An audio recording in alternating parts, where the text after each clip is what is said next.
All of his co-workers were gone. What could it mean?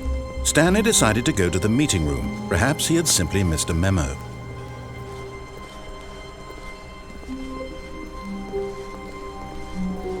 When Stanley came to a set of 2 open doors, he entered the door on his left.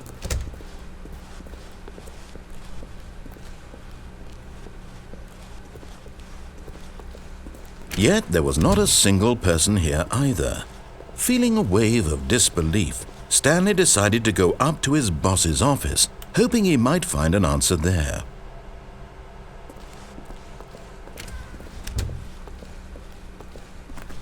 Coming to a staircase, Stanley walked upstairs to his boss's office.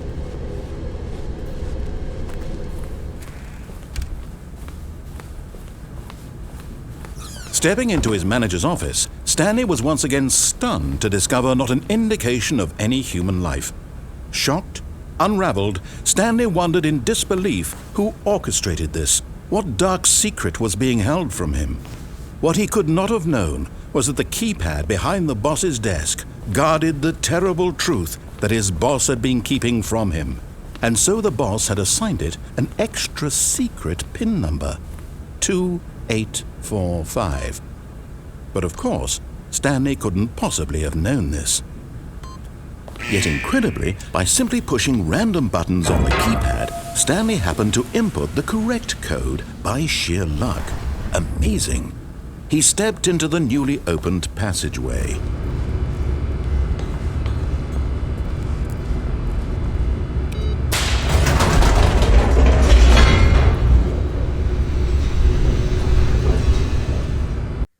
Descending deeper into the building, Stanley realized he felt a bit peculiar.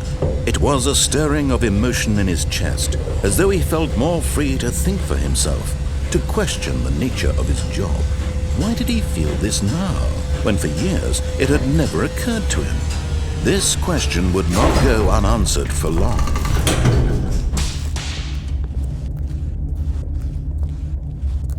Stanley walked straight ahead through the large door that read Mind Control Facility.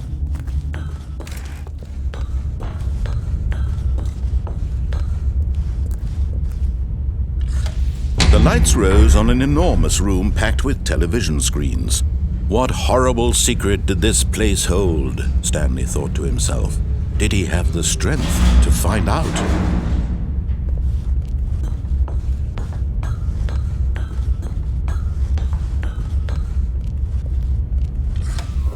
Now the monitors jumped to life, their true nature revealed. Each bore the number of an employee in the building, Stanley's co-workers.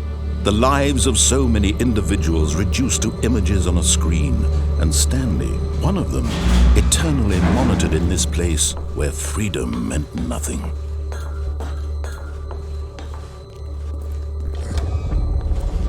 This mind control facility, it was too horrible to believe. It couldn't be true. Had Stanley really been under someone's control all this time? Was this the only reason he was happy with his boring job? That his emotions had been manipulated to accept it blindly? No, he refused to believe it. He couldn't accept it. His own life in someone else's control? Never! It was unthinkable, wasn't it? Was it even possible? Had he truly spent his entire life utterly blind to the world? But here was the proof, the heart of the operation. Controls labeled with emotions, happy or sad or content, walking, eating, working, all of it monitored and commanded from this very place. And as the cold reality of his past began to sink in, Stanley decided that this machinery would never again exert its terrible power over another human life, for he would dismantle the controls once and for all. Oh, Stanley, you didn't just activate the controls, did you? After they kept you enslaved all these years, you go and you try to take control of the machine for yourself. Is that what you wanted? Control?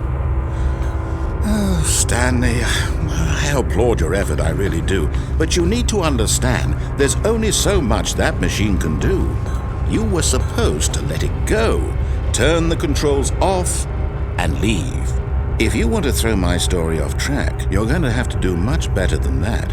I'm afraid you don't have nearly the power you think you do. For example, and I believe you'll find this pertinent, Stanley suddenly realized he had just initiated the network's emergency detonation system. In the event that this machine is activated without proper DNA identification, nuclear detonators are set to explode, eliminating the entire complex. How long until detonation then? Let's say 2 minutes. Now this is making things a little more fun, isn't it, Stanley? It's your time to shine. You are the star. It's your story now. Shape it to your heart's desires. Oh, this is much better than what I had in mind. What a shame we have so little time left to enjoy it. Mere moments until the bomb goes off. But what precious moments each one of them is. More time to talk about you, about me, where we're going, what all this means. I barely know where to start. What's that? You'd like to know where your co-workers are? A moment of solace before you're obliterated? All right, I'm in a good mood. You're going to die anyway. I'll tell you exactly what happened to them. I erased them. I turned off the machine. I set you free. Of course, that was merely in this instance of the story. Sometimes when I tell it, I simply let you sit there in your office forever, pushing buttons endlessly and then dying alone. Other times, I let the office sink into the ground, swallowing everyone inside, or I let it burn to a crisp. I have to say this, though, this version of events has been rather amusing. Watching you try to make sense of everything and take back the control wrested away from you, it's quite rich. I almost hate to see it go. But I'm sure whatever I come up with on the next go-around will be even better. My goodness, only 34 seconds left. But I'm enjoying this so much. You know what? To hell with it. I'm going to put some extra time on the clock, why not? These are precious additional seconds, Stanley. Time doesn't grow on trees. Oh dear me, what's the matter, Stanley? Is it that you have no idea where you're going or what you're supposed to be doing right now? Or did you just assume when you saw that timer that something in this room was capable of turning it off? I mean, look at you.